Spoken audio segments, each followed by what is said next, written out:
Este evento faz parte do ciclo de diálogos que o CT Inova realiza ao longo desse semestre.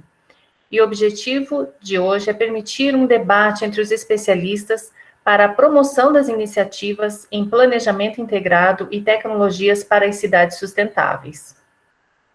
Contaremos hoje com a participação do Márcio Rojas, bacharel em Ciências Biológicas e doutor em Bioética, atualmente é analista em Ciência e Tecnologia do Ministério de Ciência e Tecnologia e Inovações, MCTI, onde atua como coordenador geral do Clima desde 2014. Sérgio Póvoa Pires, arquiteto, urbanista, especialista em planejamento urbano e regional na Alemanha e em qualidade e produtividade no Japão, professor, palestrante e consultor, aquarelista, designer de joias e estampas.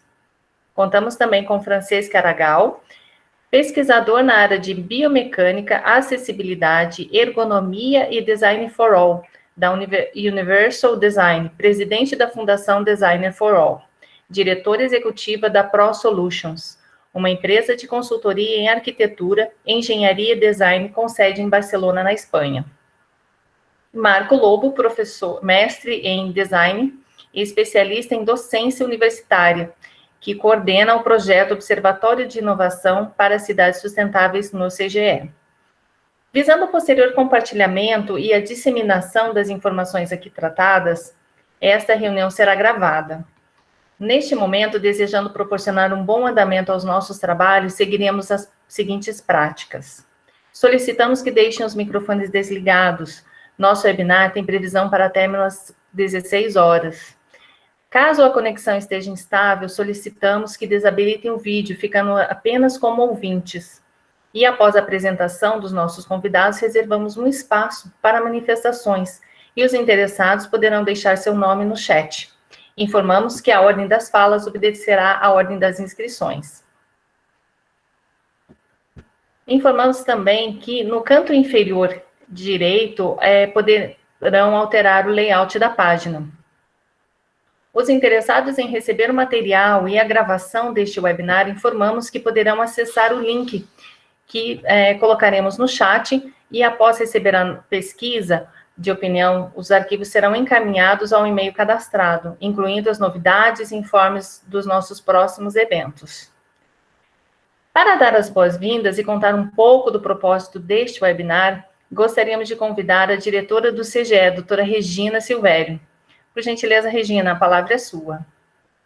Obrigada, Elaine. Uma boa tarde a todos. Um prazer recebê-los aqui, mesmo que virtualmente, né? Como a Elaine já disse, esse é um dos webinars que faz parte desse ciclo de diálogos do projeto City Nova, que o Márcio Rojas, nosso parceiro aqui no MCTI, vai explanar um pouco mais para vocês, juntamente com a SUIA. O Marco Aurélio, como já foi dito, ele coordena um dos elementos, um dos projetos do City Nova, que é o Observatório de Cidades Sustentáveis, e a gente tem um prazer de poder contar aqui com a presença de todos vocês, agradecer o compartilhamento aí de todo o conhecimento já acumulado pelo professor Aragal, pelo Sérgio Pires e pelo Rojas, que é o coordenador desse projeto lá também dentro do MCTI. É mais um projeto que a gente apoia, né, todas as iniciativas do Ministério, e a gente vê uma importância muito grande, inclusive esse seminário já virou internacional, né, nós temos aqui participantes da Espanha, participantes de Portugal, a gente agradece a presença, e agradeço também os nossos colaboradores e consultores que vieram aqui prestigiar e colaborar conosco nas reflexões. E a gente tem atuado bastante, o centro, nessa questão de ciência, tecnologia, inovação e educação, e em temas bastante estratégicos, como é o tema da sustentabilidade e das cidades sustentáveis. A atuação do centro, ela é muito focada em trazer insumos e subsídios, né, para os tomadores de decisão, quando eles precisam ali estar amparados, tecnicamente amparados e com informação, para tomar decisão na elaboração de programas, políticas, e também na decisão de investimentos, né, onde é que nós devemos investir nessa área de ciência, tecnologia e inovação no Brasil. nós tivemos uma adesão, como a Elaine comentou no início, bastante grande, estamos já com 56 participantes aqui, e esse tema, o professor Aragal e o Sérgio Pires já está nos auxiliando já há algum tempo, né, a equipe do Marco também está aqui presente, a Raiza, a Monique, o Gabriel, e a gente conta também com a participação da equipe do MCTI, além do Rojas, a Marcela Boim, a Suiá, e nós, o Centro de Gestão, tem dentro de suas linhas de ação, uma delas que é a linha de observação e monitoramento.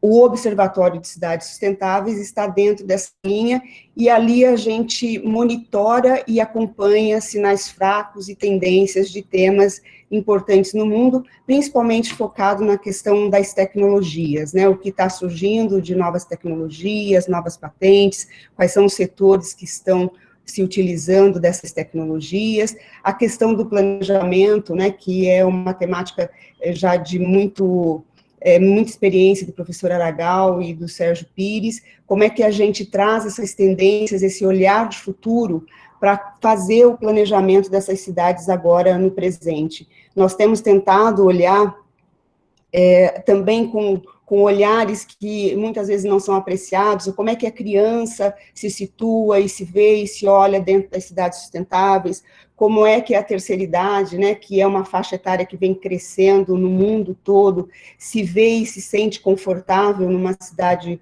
sustentável, e a gente sempre tenta trazer elementos de ciência, tecnologia e inovação com a finalidade de melhorar a qualidade de vida do cidadão.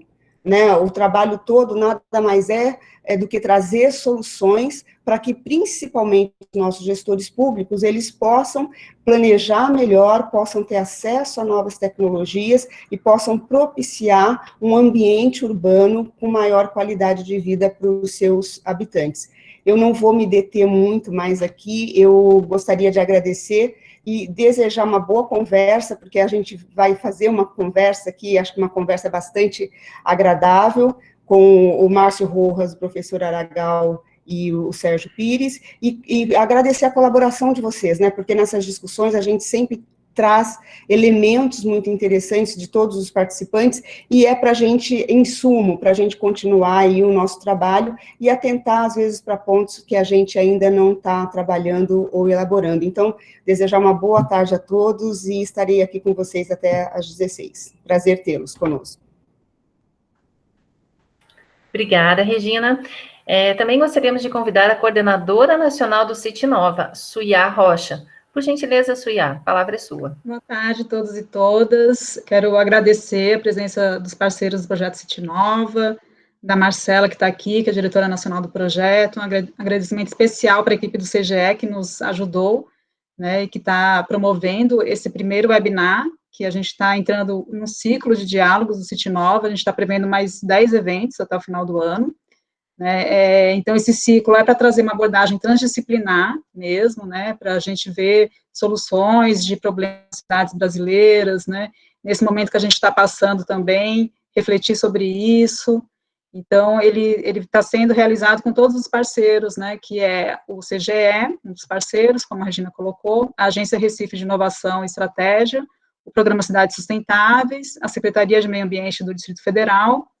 Então, todos eles, cada um vai liderar um desses eventos, né. O projeto Cite Nova é um projeto multilateral, ele tem financiamento do Fundo Global para o Meio Ambiente, é implementado pelo Programa das Nações Unidas para o Meio Ambiente, o Ministério é a agência executora, e é um projeto bastante integrado aos ODS, aos Objetivos de Desenvolvimento Sustentável, e envolve também entidades da sociedade civil, governo federal, governos estaduais, a comunidade acadêmica, setores produtivos, como a Regina colocou aqui, e outras entidades que se dedicam a esse tema de sustentabilidade urbana. Então, esse primeiro webinar, ele tem o tema de planejamento integrado e tecnologia para cidades sustentáveis, é um tema que veio muito a calhar, porque é justamente os principais objetivos do projeto, que é a promoção da sustentabilidade nas cidades brasileiras, por meio do investimento em planejamento integrado, urbano, e nas tecnologias sustentáveis. Bom, os nossos convidados, eles vão explicar melhor, né, o que é o planejamento integrado, as tecnologias sustentáveis.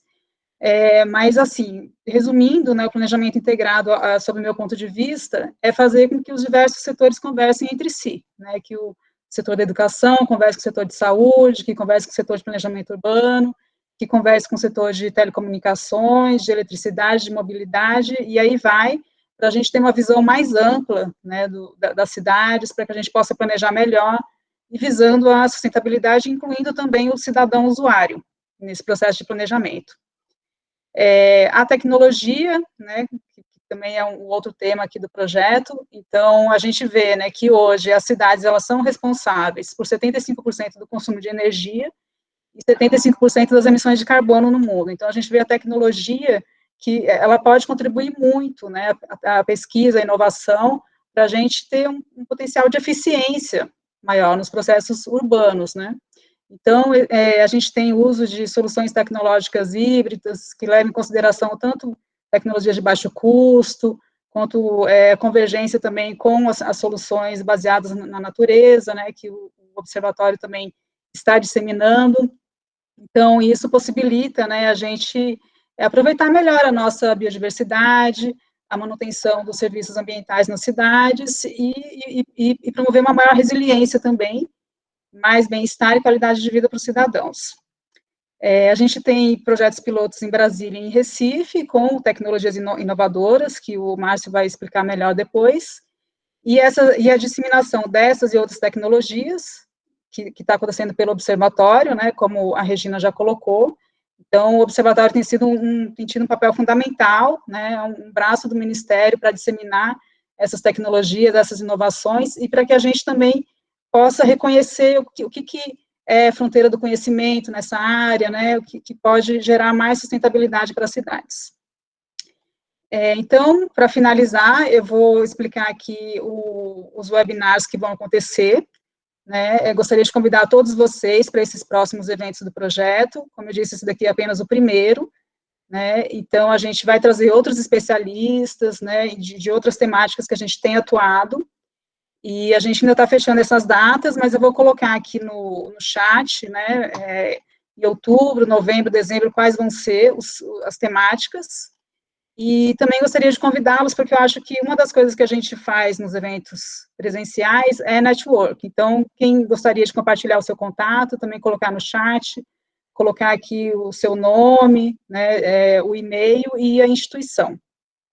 E vou colocar também o link do site do projeto no chat, para vocês poderem se atualizar sobre as datas dos próximos eventos. Então, gente, muita gratidão mesmo, obrigada, e acho que vai ser muito rico aqui o diálogo. Ok, muito obrigada, Suya. Bem, gostaria de passar agora a palavra ao professor Marco Aurélio, para dar início aos trabalhos. Por gentileza, Marco Aurélio, a palavra é sua. Obrigado, Elaine, obrigado a todos. Mais uma vez estamos juntos, um pouco ainda iniciando a tarde, né, gente? Ainda mais nessa quarentena, não é fácil, né? É almoço, lavar a roupa, é lavar a colher, é tudo, né? A gente tem que fazer tudo aqui ao mesmo tempo, né? Cuidar das crianças, dos filhos. É a vida, é a quarentena, mas estamos aqui para discutir essa quarentena também com essa nova forma de ver as cidades. Então, mais uma vez, bem-vindo a todos, né? Esperamos aqui possamos viajar aí pelo mundo e o Brasil com relação à visão de cidades, e temos aí o grande amigo Francesco Aragal, juntamente com o Sérgio Pires e, claro, o Márcio Rojas, que a gente possa, então, discutir e vislumbrar novas visões para as cidades brasileiras. Acho que esse é o momento, né? Ainda mais que estamos em casa, a gente pode pensar em muito, né? Depois disso aqui, a gente vai pensar muita coisa aí na parte da tarde, com certeza, né? Lavando mais roupa, mais louça, né? E arrumando as crianças para mais um momento de estudo que não é fácil, não. Né, gente? A gente vira professor em várias disciplinas aqui, né? Acho que o mundo todo que está assistindo aqui sabe a dificuldade que é. Mas é isso, é a nossa vida e temos que saber como trabalhar em cidades. E para iniciarmos esse belíssimo bate-papo, convido aqui o professor Francesco Aragal para iniciar essa conversa, explanando um pouco da sua experiência, ainda mais em Barcelona, que é uma referência internacional quando se fala em cidades sustentáveis, né? E, é claro, depois a gente vai ter as visões brasileiras e, claro, uma visão muito maior e ampla né, que o Márcio Rojas vai nos apresentar, tá bom? Francesca, é com você, não vou falar mais nada não, eu vou só lembrando a todos que a minha voz pode aparecer no sentido de ajustar tempo, tá? Porque eu sei que todo mundo também tem seus tempos e sabemos que depois de 20 minutos de cada fala, todo mundo quer ir embora, desaparecer e sair da sala, eu não vou deixar, obviamente, tá bom? Francesca, é com você. Obrigado, Marco. Boa tarde, Regina, e a todos os amigos do CGE e também aos novos amigos que vamos a partilhar esta tarde. Começo com as minhas desculpas porque eu, como vocês estão a ouvir, eu falo portunhol. Digamos que espero que não seja um grande problema compreender a minha apresentação. A minha ideia é de explicar um pouco, sim, algumas experiências de Barcelona, mas também algumas experiências em outros lugares do mundo que dão esperança sobre a ideia de que certamente as cidades podem ser sustentáveis. Há tecnologias, há projetos, há ideias e há métodos de planejamento que permitem, efetivamente, repensar um futuro para todos que seja melhor e absolutamente sustentável. Eu gostaria de pedir se do CG podem partilhar a minha apresentação. Sim, já estamos providenciando, professor. Elaine, sim? Sim. Sim.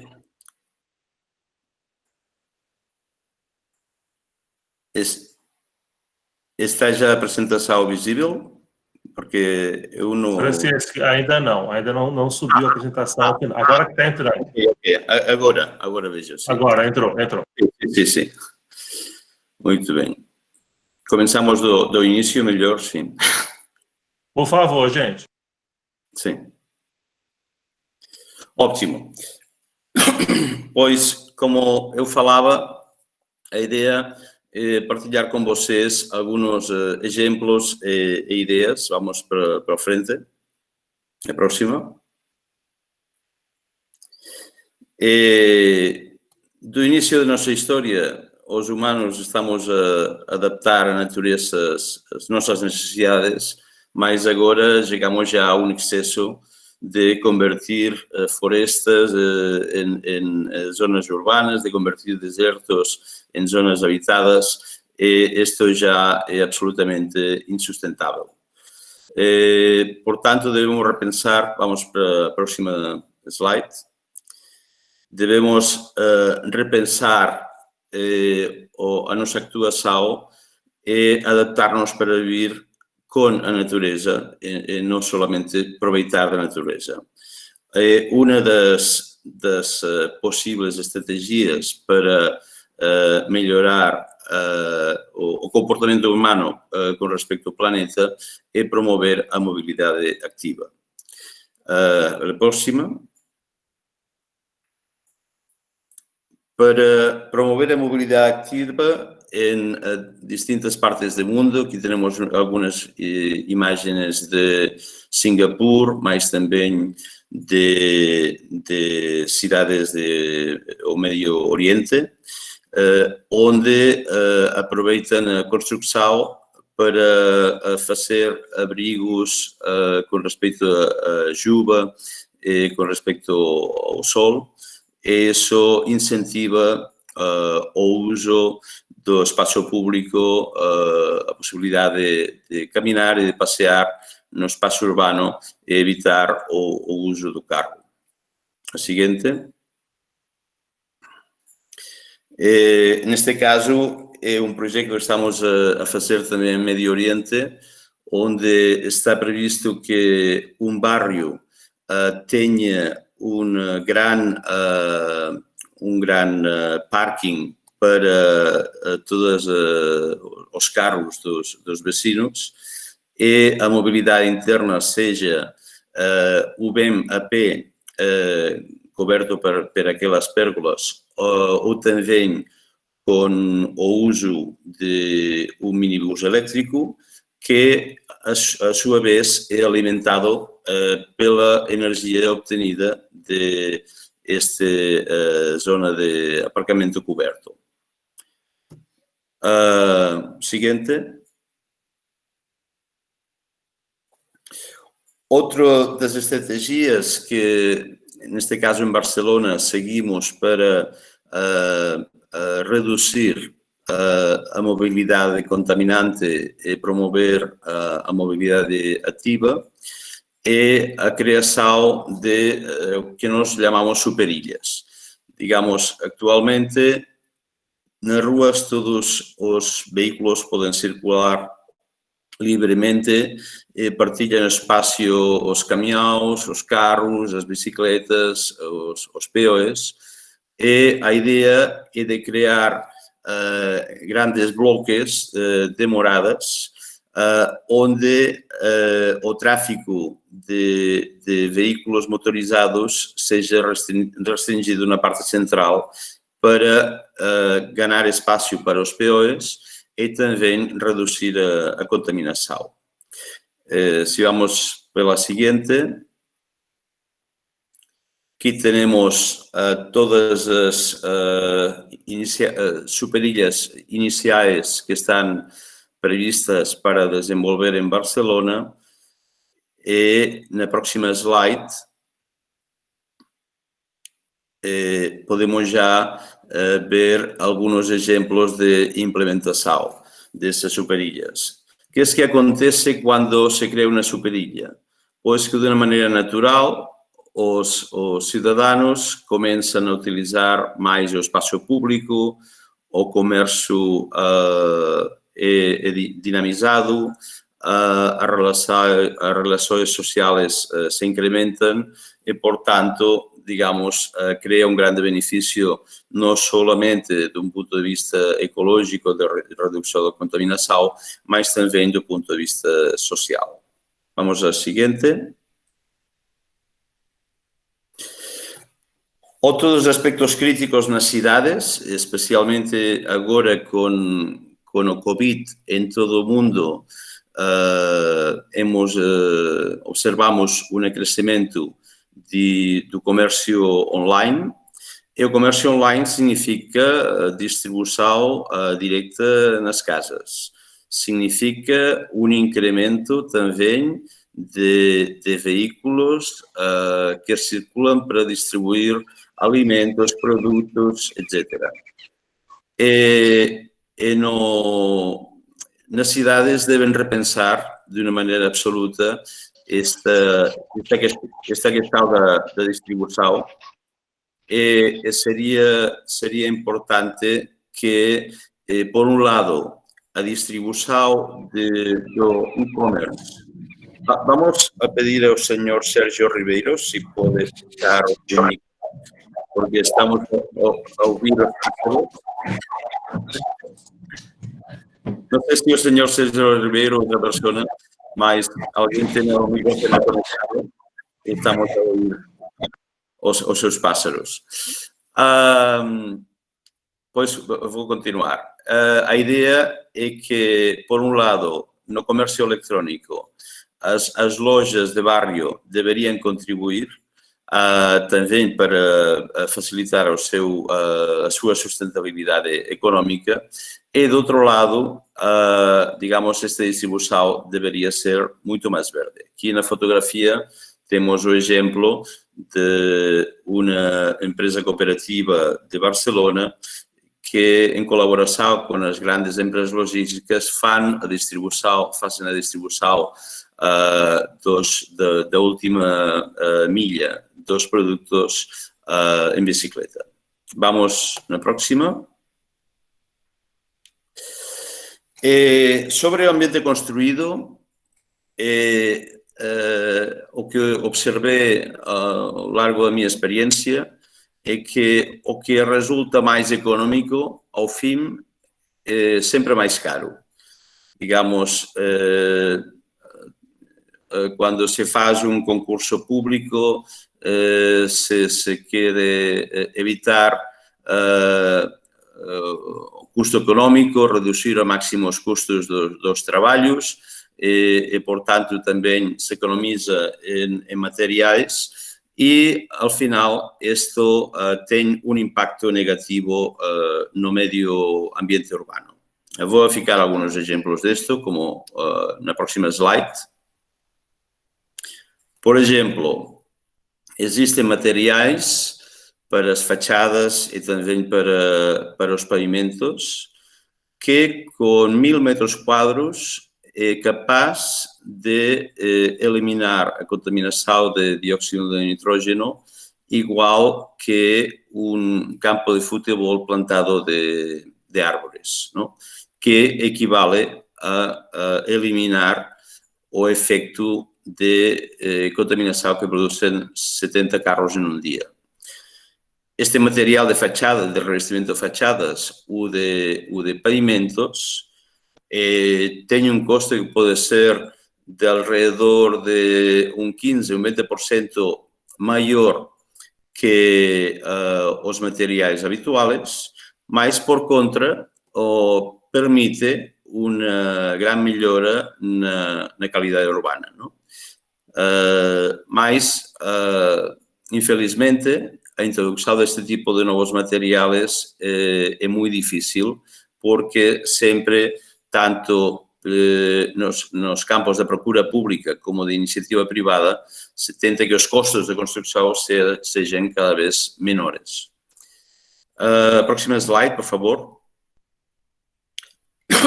Este também seria outro exemplo muito pertinente agora, no tempo de pandemia, que são os pavimentos bacteriostáticos e também de larga vida, não? Uma pavimentação atualmente depende dos materiais usados, pode ter uma vida de 10, 15 anos, mas existem materiais que podem durar 50 anos ou mais e que evitam a necessidade de limpar constantemente as ruas, porque eles são autolimpáveis, mas também introduzir este tipo de materiais custa de introduzir. É difícil de introduzir. Vamos para a seguinte. Outra das melhoras que podiam ser feitas nas cidades é a instalação de galerias de serviços. Digamos, temos agora instalações de gás, eletricidade, telefonia, e cada vez que deve ser feita uma reparação, a rua deve ser levantada, se devem fazer buracos, muitos trabalhos, mas e também quando entrou a ser interessante o uso de fibra óptica, outra vez foi necessário de levantar as calçadas ou bem ficar todos os cabos de fibra óptica pelas fachadas dos edifícios. E tudo isto podia ser evitado se, quando se faz uma urbanização de uma rua, se faz uma instalação de uma galeria que fica todas instalações ao subsolo e que permite de fazê-las acessíveis sem ter que fazer constantemente trabalhos na via pública. Seguinte, por favor. Outro dos elementos que nós sabemos, todos nós partilhamos a ideia de que a água é um bem precioso que deve ser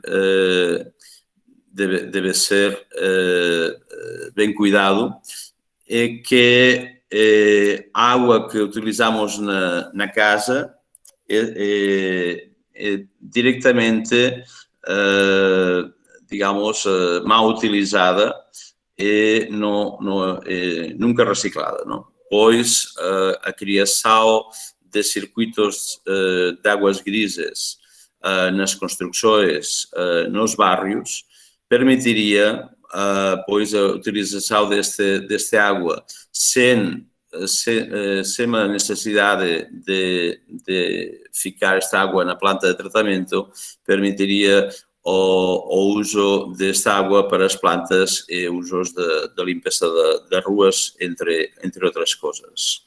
Só como anécdota, eu gostaria de explicar que a água que chega ao central de depuração em Montreal em inverno, quando a temperatura média é de menos 15 graus, a temperatura da água que chega para ser reciclada na central de reciclagem de água é de 16 graus. 16 graus. Isto significa que toda essa água é calentada nas casas e depois toda esta energia, digamos, que se ha utilizado é não aproveitada, não? Portanto, uma das ideias que estamos estudando para Montreal é fazer passar esta água por debaixo das calçadas para desgelar as calçadas e promover também assim a mobilidade ativa. Vamos para a seguinte. Um elemento muito importante, já foi falado na introdução, é a participação dos cidadãos nos processos de concepção.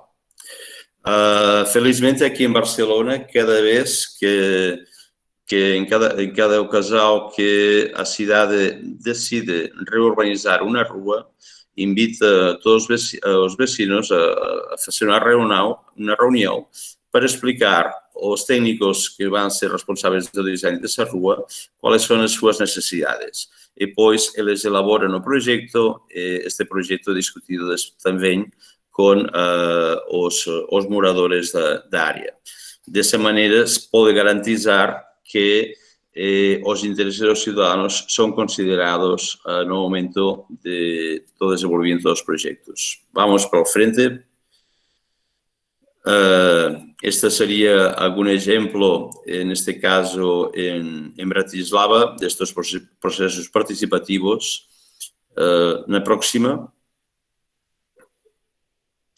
E aqui podemos também ver em Barcelona como os cidadãos estão reunidos com os técnicos para discutir aspectos concretos do design. A seguinte. Portanto, é muito importante não só discutir com os cidadãos, mas também observar o que eles fazem, como utilizam o espaço público e adaptar às necessidades. E neste sentido, vamos para a próxima. No caso, por exemplo, do análises o uso de espaço e das necessidades de pessoas desplazadas em catástrofes, permitiu reconhecer que a segunda prioridade depois da água para as pessoas desplazadas é a possibilidade de uso de redes de internet e de telefonia, mais ainda que a morada ou outras coisas, não? Portanto, neste momento da história, digamos, o análise, a observação dos cidadãos permitiu descobrir a importância que tem o uso das novas tecnologias em casos de catástrofe. Vamos para a seguinte. É também muito importante a coordenação de todos os agentes que intervêm na cidade para coordenar os trabalhos e reduzir o impacto de um trabalho depois de outro sobre os mesmos espaços. E, como falei antes, pois a necessidade de utilizar de materiais de qualidade. Seguinte. E também ficar à disposição dos cidadãos, como eu falava antes, de redes de tecnologia, redes de internet, mas também sistemas de iluminação inteligentes que podem dar luz nos espaços urbanos quando esta luz é precisa, mas também evitar o gasto de energia quando não há pessoas no espaço. Seguinte. Eu também gostaria de falar da necessidade de ser resilientes. Estou a mostrar aqui umas imagens da resposta da cidade de Barcelona, uma das respostas da cidade de Barcelona quando apareceu o Covid. Quando apareceu o Covid, como em muitos lugares, foi necessária uma redução um incremento de distância social entre as pessoas, portanto, uma redução de aforos nos bares e restaurantes. E a resposta rápida da administração de Barcelona foi de alargar os espaços de terraça para os bares, para, com mais espaço, ter a possibilidade de continuar a manter os seus negócios a custa de reduzir um pouco o espaço de aparcamento das viaturas, não?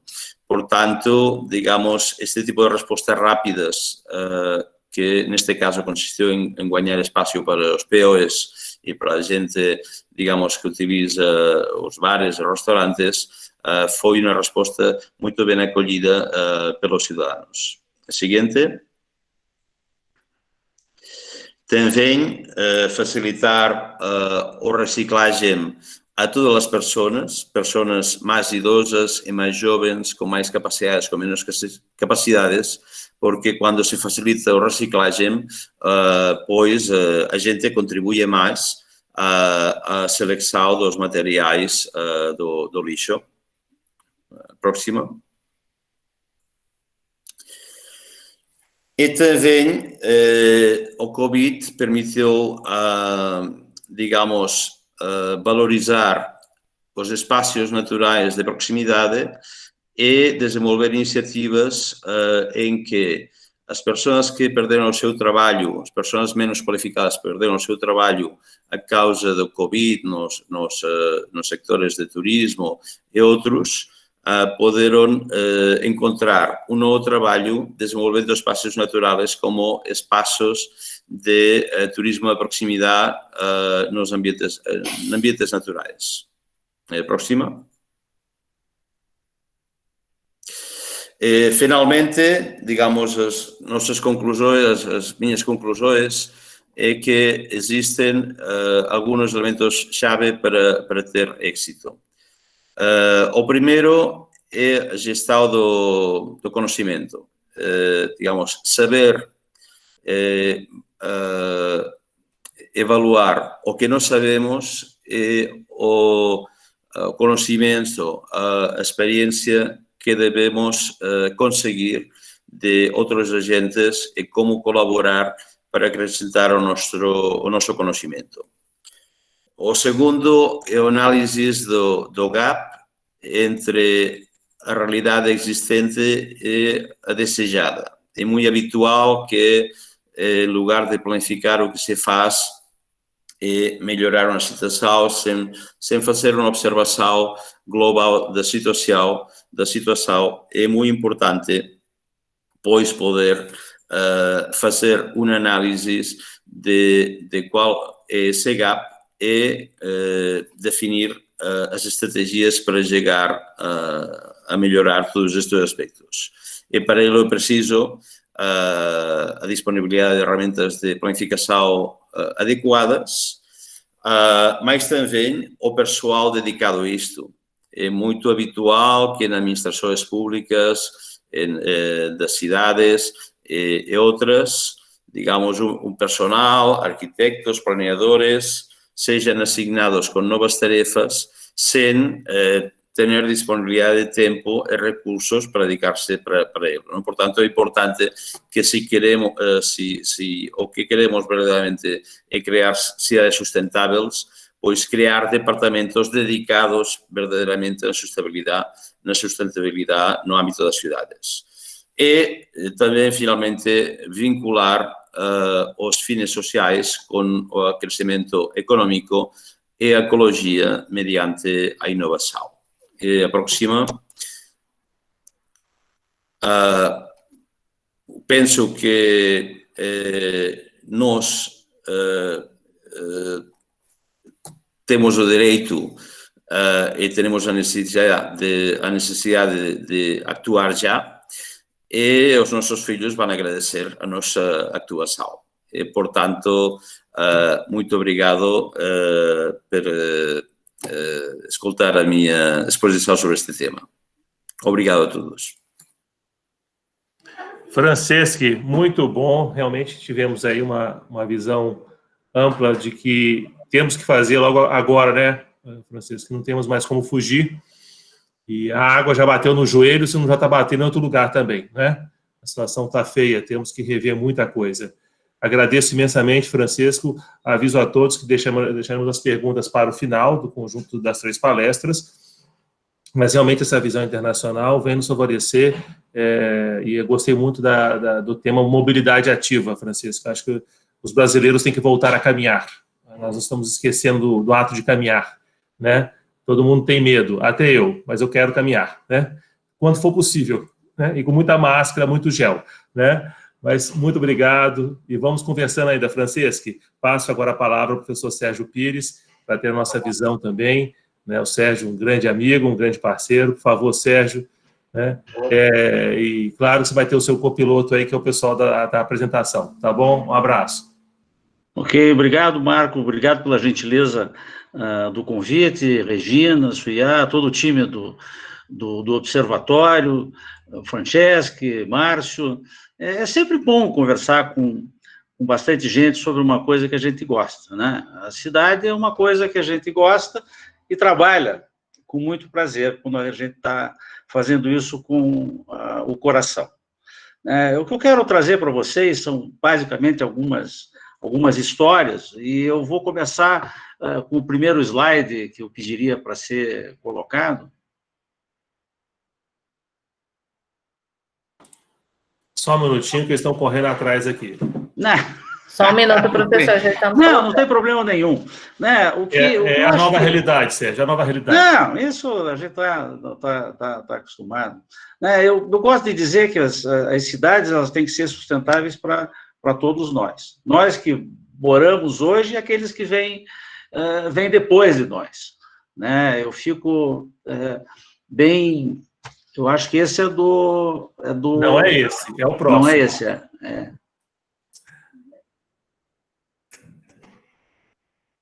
Esse aí. Muito bem, olha aí. Então, aí, Ctrl L, eu gosto... Ctrl L. Aperta Ctrl L. Eu gosto de dizer que, para uma cidade sustentável, a gente tem que ter pessoas sustentáveis. Né? Aí eu falo do ponto de vista social, do ponto de vista cultural, né? Do ponto de vista ambiental, econômico. Né? A gente tem que ter espaços que sejam amigos da natureza. Né? Haja vista o que está acontecendo com esses rescaldos dos incêndios. Isso tem abalado profundamente as cidades. Para uma cidade ser saudável, ela tem que ter vigor econômico, quer dizer, ela tem que produzir riqueza, e quando a gente fala de mobilidade, a gente está falando também não só das pessoas, mas dos bens que são transportados numa cidade. E, sobretudo, eu acho que as cidades elas têm que ser amadas pela sua população. Se as pessoas da cidade amam essa cidade, isso já faz uma grande diferença. As coisas ficam meio caminho andado, vamos dizer assim. Próximo. Bom, para mim, falar da cidade onde eu nasci e onde eu tenho trabalhado grande parte da minha vida é muito fácil. Né? Eu gosto sempre de fazer essa pequena introdução, porque Curitiba começou a pensar em planejamento urbano numa época em que a gente tinha o carro como modelo. Grandes cidades no mundo e no Brasil apostaram no carro. Nós fomos meio que na contramão disso tudo.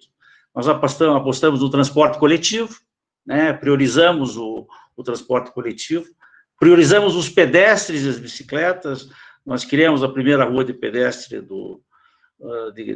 daqui do Brasil, redes de ciclovia, parques e praças. A ideia naquela época é que os rios fossem colocados dentro de tubos. A nossa ideia foi o contrário. Nós usamos os parques para ajudar a conter inundações. e isso transformou a cara da cidade. Como Curitiba não tem praia, os nossos parques e as nossas praças tornaram-se as nossas praias. E para viabilizar tudo isso, porque o financiamento da cidade é importante, foi criada uma cidade industrial, onde nós temos mais de 500 empresas de vários tipos, porque você precisa fazer frente a esses gastos todos com tudo isso. E criamos também um sistema, foi criada uma fundação cultural para ajudar a incrementar os espaços culturais da cidade, e agora a gente tem aí um sem número desses espaços, fazendo com que Curitiba possa ser percebida como uma capital que investe em cultura. Vamos lá. O próximo. Eu sempre gosto de perguntar qual é o negócio da cidade, o que ela quer ser. Né? Quando a gente tem Brasília, a gente pensa o que ela quer ser. Barcelona, da mesma forma, e várias outras cidades do mesmo jeito. Eu sempre gosto de puxar um pouquinho a história, e como dizia aquele grande designer pernambucano nosso, Aloysio Magalhães, a história é como estilingue, quanto mais para trás a gente puxa, mais longe a gente joga pedra. E tem dois grandes pensadores gregos que falavam de cidade lá atrás, e eu acho que isso é muito importante para os dias de hoje. O Platão dizia que as cidades não poderiam ter fortificações, porque isso abalaria a coragem dos seus cidadãos. Então, hoje, a gente está tendo uma fortificação, que é essa pandemia. Isso está abalando, né, de uma certa forma, a nossa coragem. E outro foi o Aristóteles, que foi o primeiro pensador, e o primeiro, vamos dizer assim, a pensar na cidade e dividi-la por setores. Então, você tinha setor religioso, setor administrativo, setores habitacionais, enfim. Então, esses dois filósofos nos fazem refletir muito em que tipo de mundo que a gente quer para frente, né? A que mundo que a gente quer pertencer. Eu gosto de dizer que existe o mundo do mais e o mundo do menos. Existe a cidade do mais e a cidade do menos. Qual desses mundos que a gente quer pertencer? Qual é a cidade que a gente quer pertencer? Próximo, por favor. Eu gosto de chamar, essa é uma primeira provocação, eu quero estar na cidade do mais. O que é essa cidade do mais? O próximo.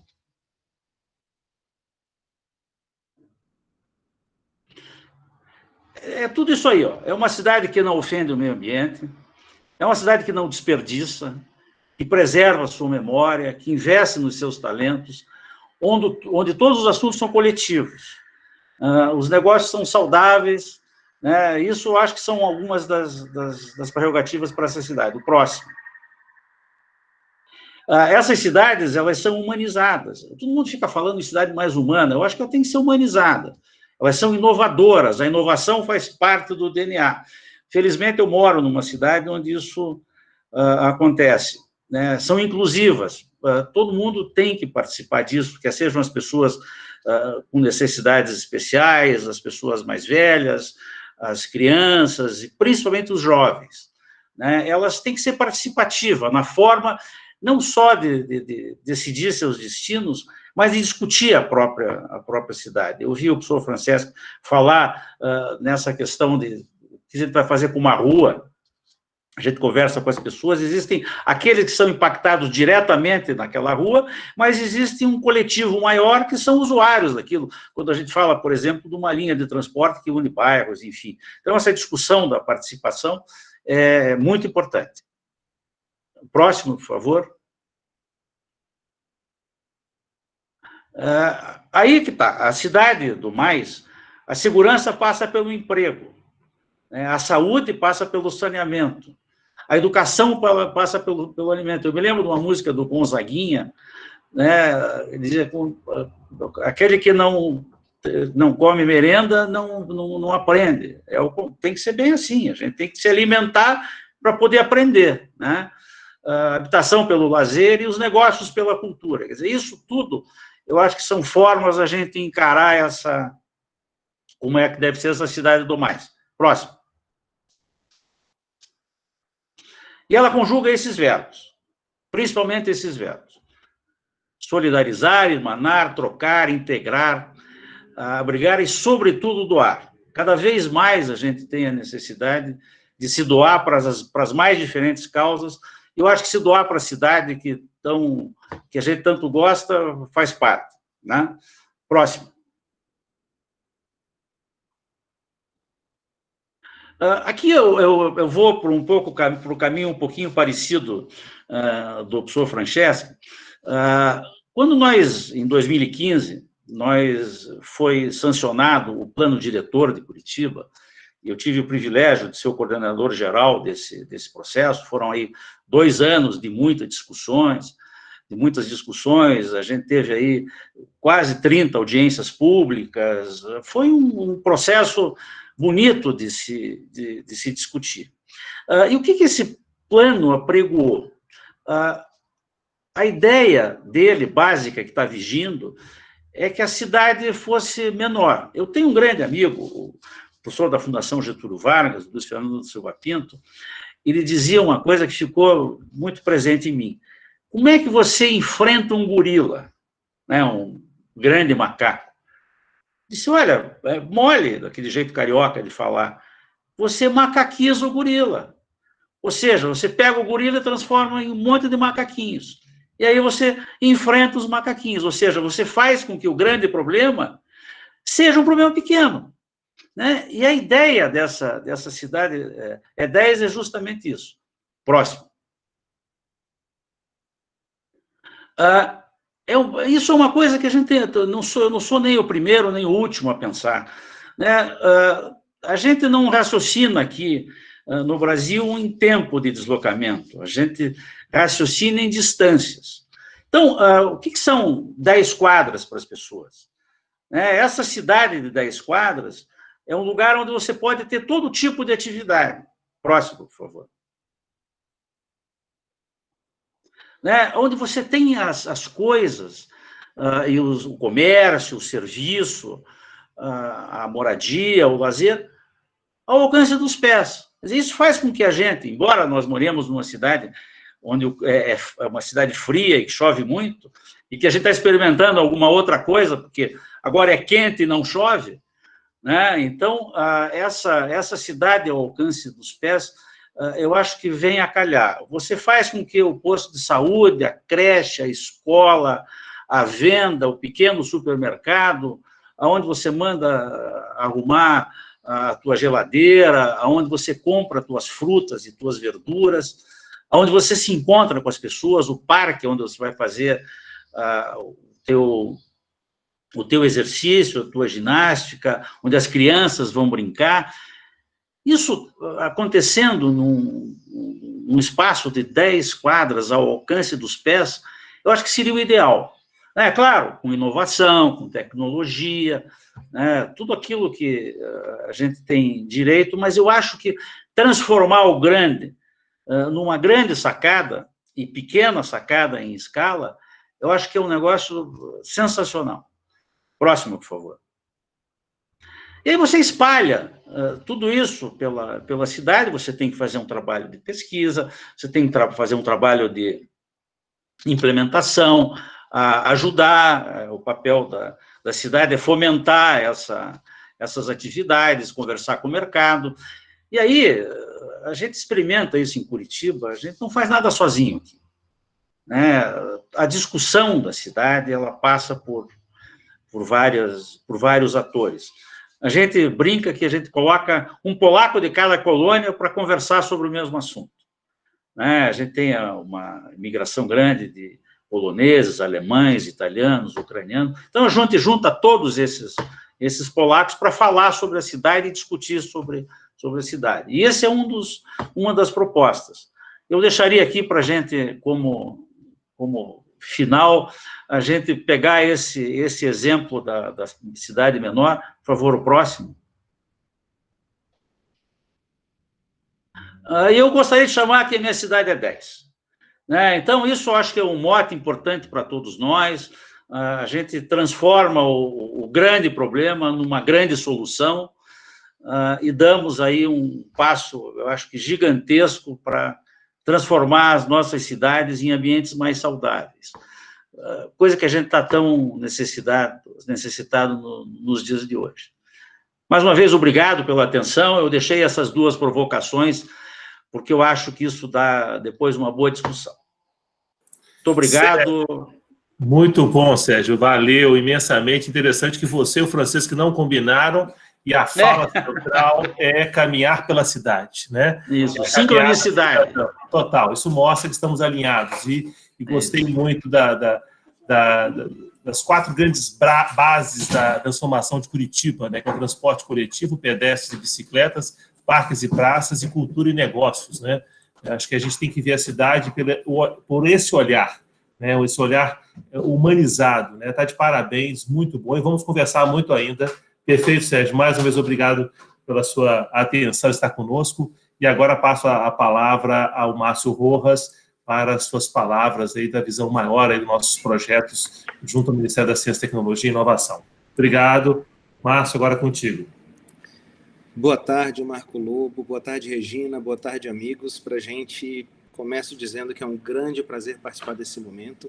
O CGE tem sido um parceiro espetacular nas nossas iniciativas e cada vez mais, né? Então, gostaria de começar agradecendo.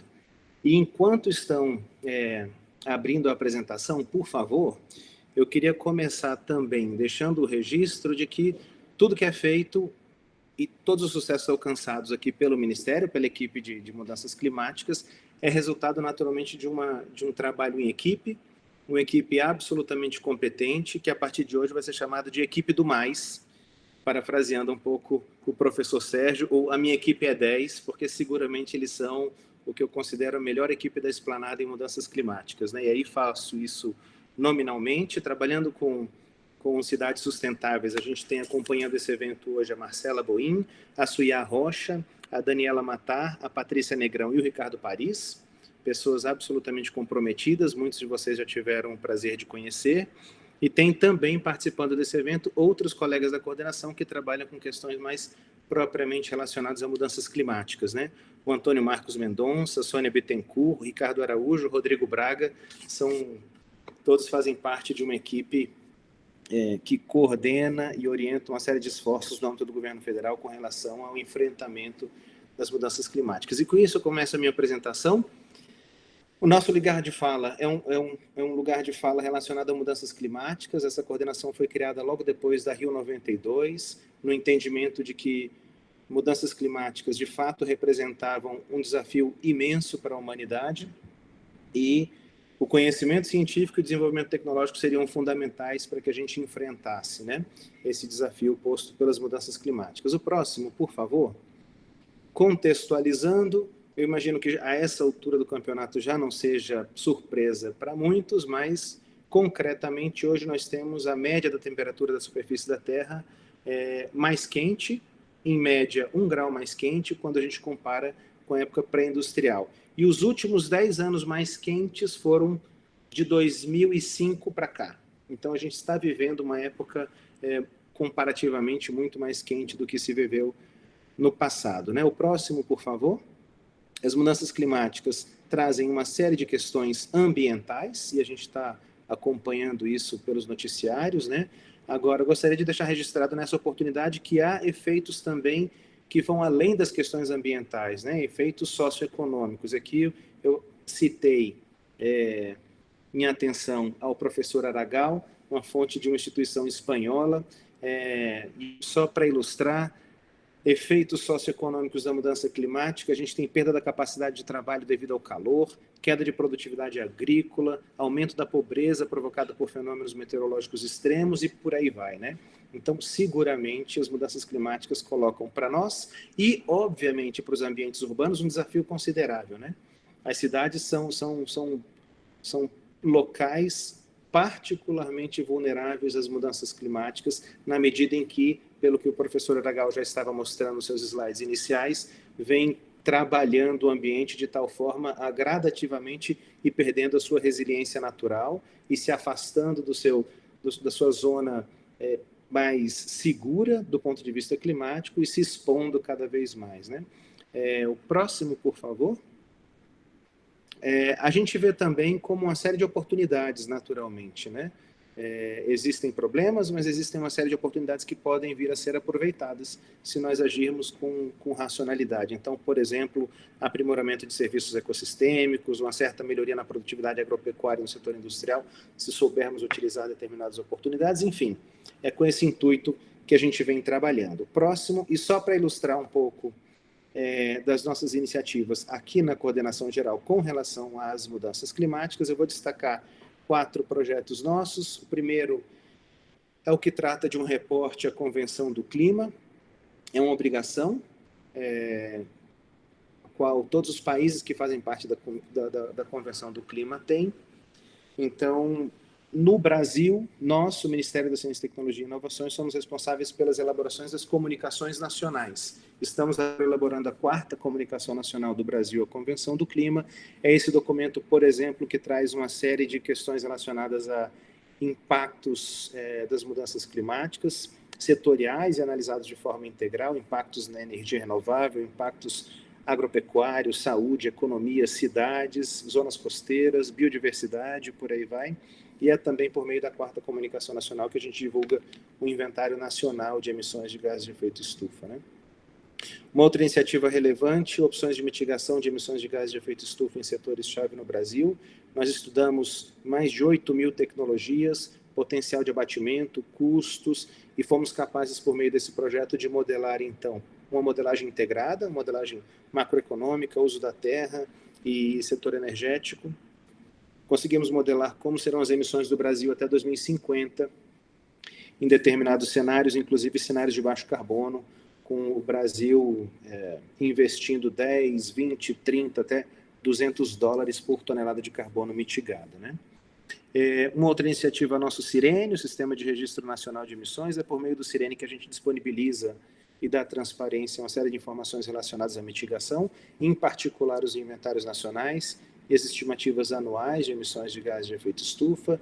É no Sirene também que a gente publicou, por exemplo, a nossa proposta para a implementação da NDC brasileira. Enfim, é um portal de referência na área de mitigação em mudanças climáticas.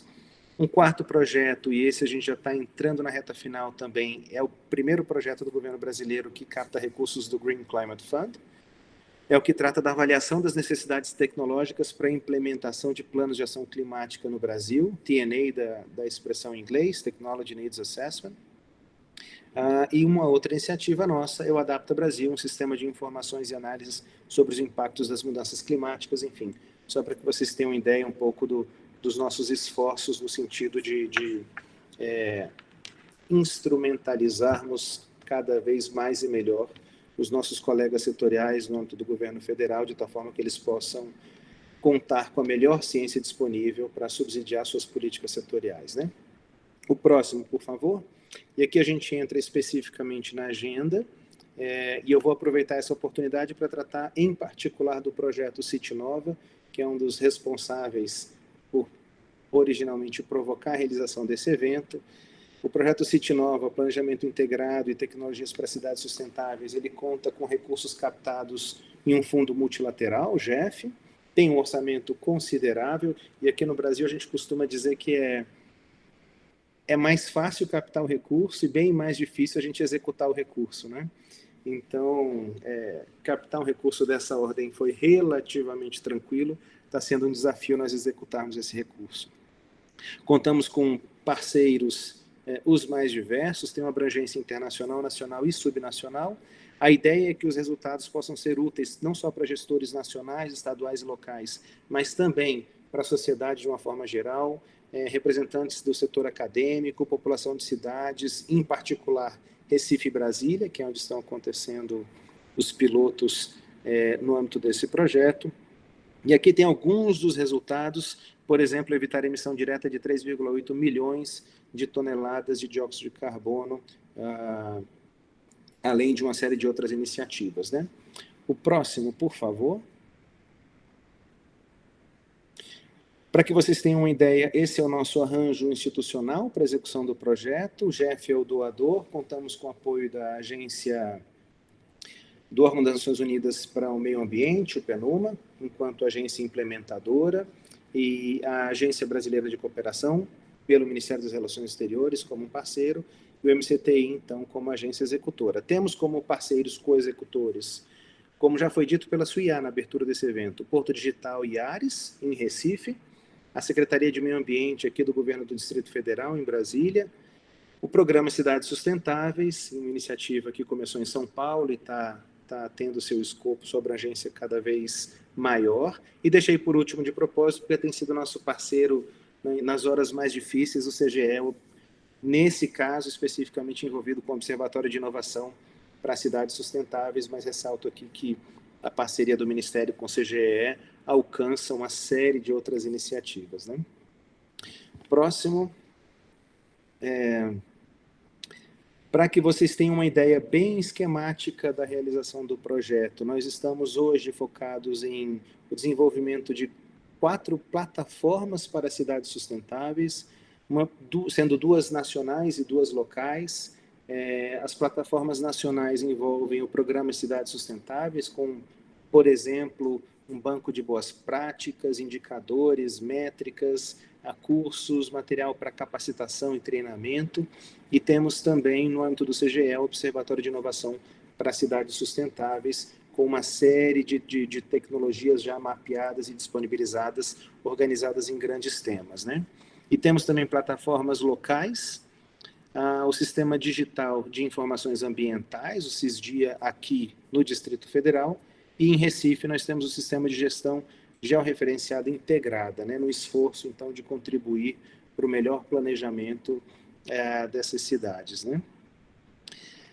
Além dessas iniciativas mais gerais, né, mais como meta-iniciativas, que são as plataformas para cidades sustentáveis, nós estamos também trabalhando de forma mais concreta em 2 áreas, como eu já falei, Brasília e Recife, e essa atuação nessas cidades vem se dando não só do ponto de vista mais teórico, vamos dizer assim, com estudos. Então a gente está subsidiando a elaboração de planos locais para a mitigação das mudanças climáticas ou adaptação aos impactos das mudanças climáticas, mas também estamos investindo em uma série de iniciativas concretas com vistas a tornar essas cidades mais sustentáveis, né? Naturalmente preocupados com o potencial de replicarmos essas experiências para outras cidades brasileiras. Então, para ilustrar, próximo, por favor, para ilustrar as nossas intervenções mais concretas, em Brasília, eu trago como exemplo o enfrentamento dos passivos do lixão destrutural.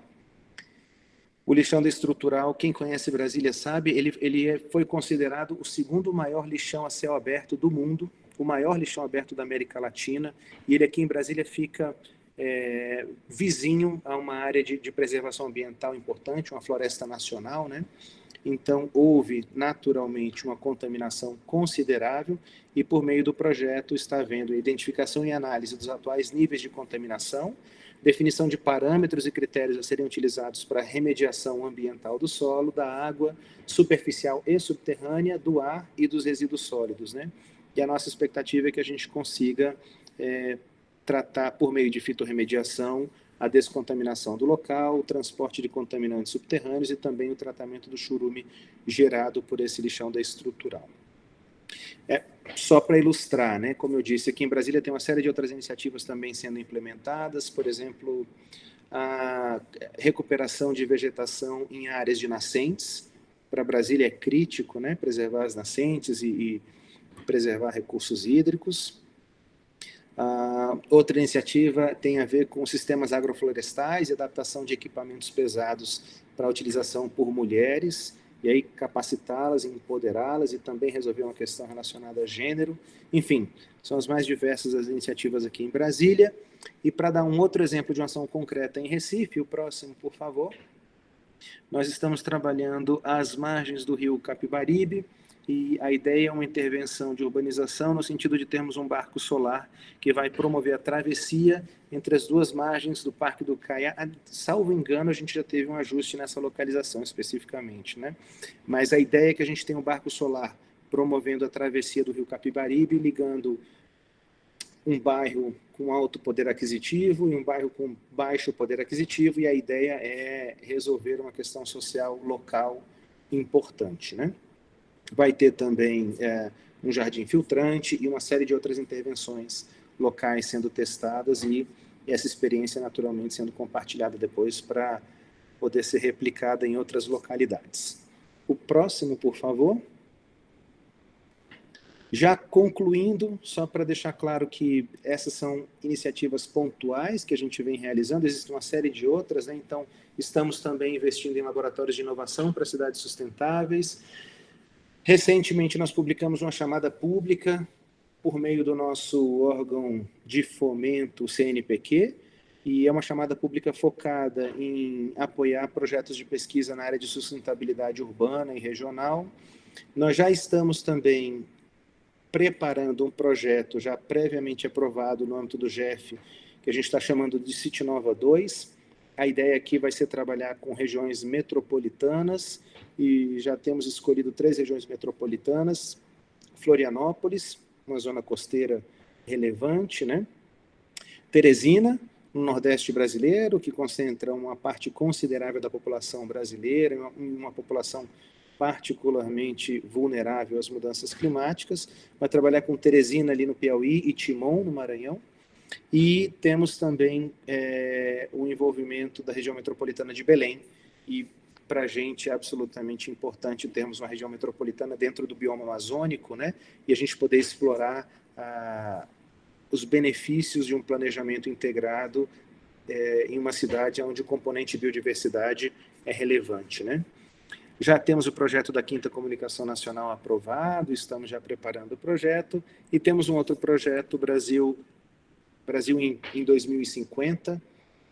Aqui é um grande esforço, a gente ainda está captando recursos para esse, é um grande esforço de modelagem. A ideia é integrar a modelagem não só macroeconômica e de emissões, como foi feito na opções de mitigação, mas também questões de modelagem climática, modelagens de aspectos sociais, e ver como a gente conseguiria, fundamentalmente, chegar em 2030 respeitando ou alcançando os Objetivos do Desenvolvimento Sustentável, a Agenda 2030 das Nações Unidas, e alcançando o ano de 2050 respeitando os limites planetários, né? De acordo com o que a ciência vem indicando que seriam limitantes importantes para a nossa vida em 2050. Enfim, me desculpem se eu corri, a ideia era passar um pouco do nosso trabalho, agradecer mais uma vez a equipe e fico à disposição para tirar dúvidas. Naturalmente que as dúvidas mais difíceis vão ser direcionadas para a turma da equipe, que entende muito mais do que eu desses assuntos todos. Muito obrigado, agradeço ao CGE mais uma vez pela oportunidade e ficamos à disposição. Obrigado. Márcio, muito obrigado, e é interessante ouvir agora e fazer aí um apanhado das 3 falas, que a gente percebe que a palavra-chave é humanização. Estamos revendo essa questão, né? E o termo que a gente ouve muito em alguns pesquisadores é a biofilia, é tentar ao máximo amar aí mais a natureza junto às cidades. Essa é uma visão muito interessante. Bem, senhores, estamos então fechando o ciclo das palestras, está aberto para perguntas. Eu queria aproveitar esse momento para fazer uma pergunta ao professor Francisco Aragal com relação aos bairros menos favorecidos na região de Barcelona, como é que é feito, como é que é desenvolvido um trabalho de aprimoramento e melhoria dessas regiões. Eu queria saber, então, de que forma é desenvolvido algo para que a cidade de Barcelona possa ter essa visão humana, né, e sustentável nas regiões menos favorecidas. Professor? Sim, em resposta a esta pergunta, a chave em Barcelona foi a desespecialização.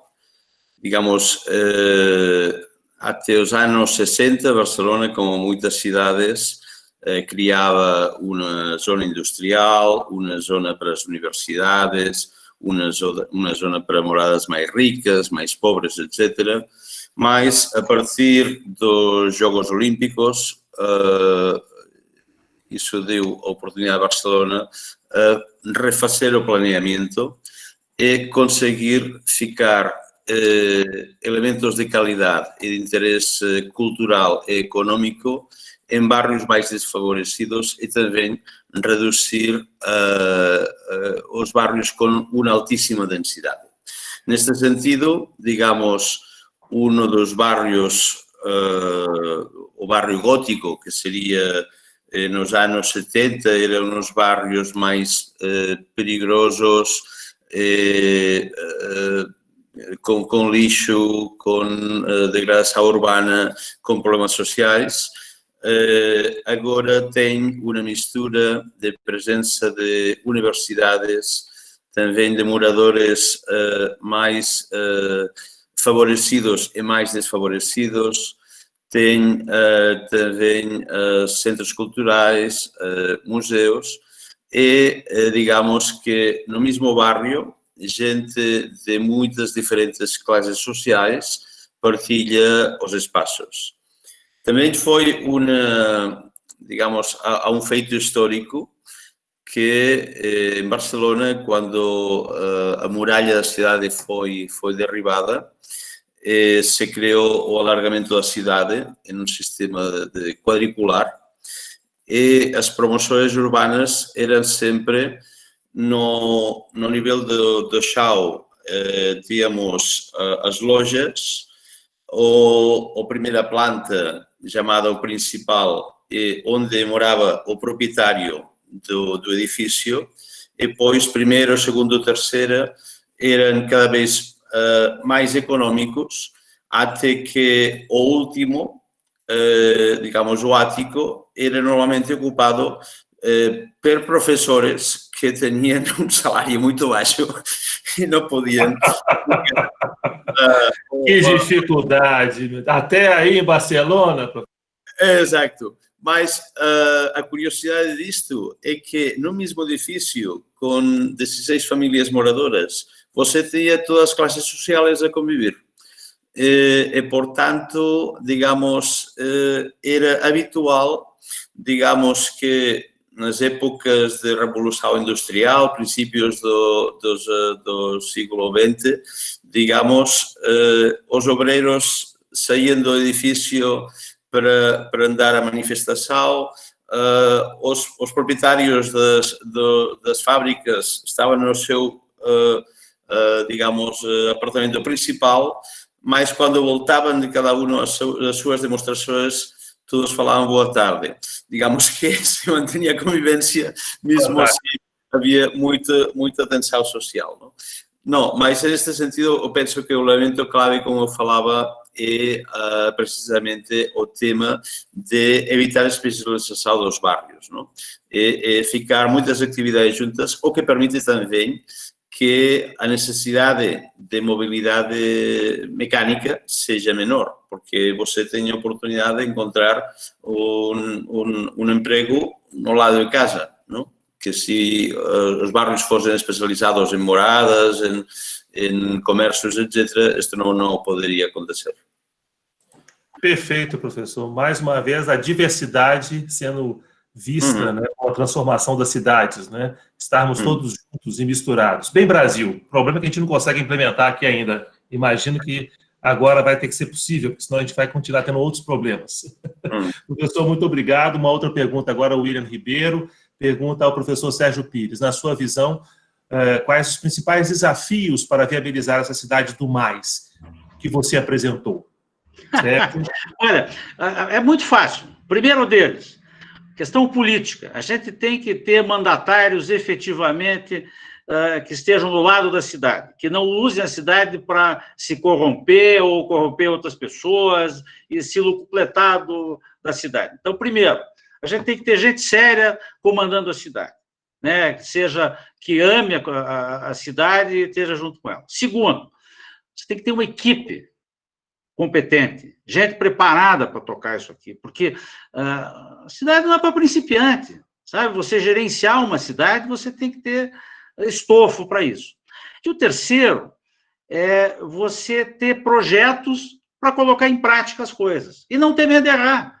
Entende? Eu acho que são essas as três, digamos, 3 pontos que eu acho que ajudam a gente a alavancar, né? Porque o que a gente tem visto é que tudo isso sofre solução da continuidade, porque a gente tem um prefeito do partido A que não gosta do prefeito do partido B, do C, e aí a gente fica nesse bolo todo.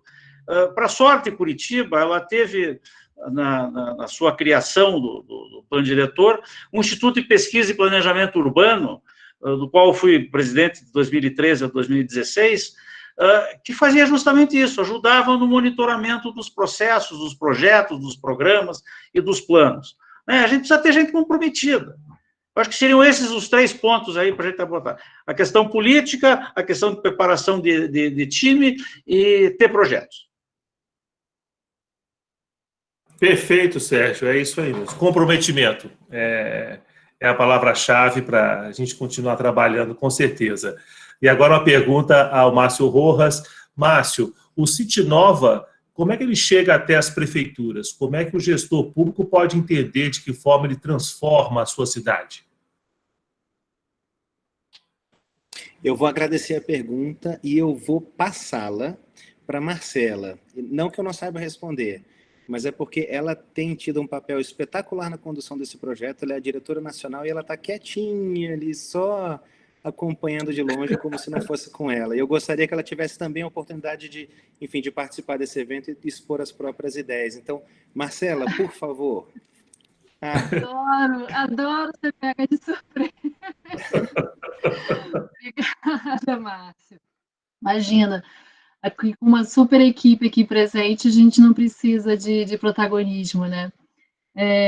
O City Nova, ele foi pensado como piloto para ganhar escala. Então, a ideia, assim, a gente está entrando com a parceria, né, junto com Recife, com Brasília, mas a ideia é justamente nas plataformas, na experiência das formas, a gente poder ganhar escala.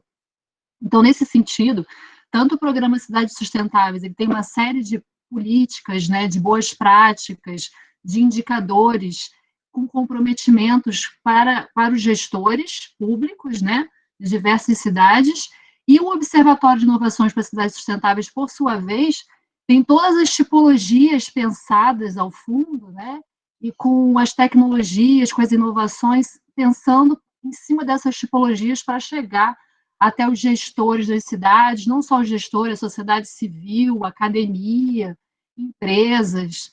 Então, a ideia é que o City Nova ele seja um grande exercício mesmo, né? Começando com esses pilotos e por meio dessas plataformas a gente possa ganhar escala. E não só isso, como o Márcio colocou, né, o City Nova 2, que é uma nomenclatura ainda não oficial, que é uma nomenclatura que o Ministério coloca internamente, é um projeto que ele está dando continuidade ao que City Nova está fazendo, no sentido de ganhar mais e olhar as regiões metropolitanas, por exemplo. Então, ele vai ter pilotos de região metropolitana e também a gente vai poder trazer mais informações de região metropolitana para as plataformas, né, de uma forma geral. Então, é assim que a gente vê, que a gente consegue chegar, e também por meio do site do City Nova, por meio dos nossos parceiros, né, fazendo a comunicação, ouvindo. Então, por favor, fiquem à vontade, né, de nos mandar e-mails, de entrar em contato com a assessoria de comunicação do City Nova. Por favor, Patrícia, colocar o e-mail aqui no chat da gente, como chegar, porque a ideia realmente do projeto é ganhar escala. Espero ter respondido. Perfeito, obrigado, Marcelo. Obrigado. Eu posso complementar com duas frases rapidinho, Marco, porque foi uma coisa que acho que é importante de registrar na fala da Marcela e também, ao mesmo tempo, na fala do professor Sérgio, a importância do conhecimento científico, né?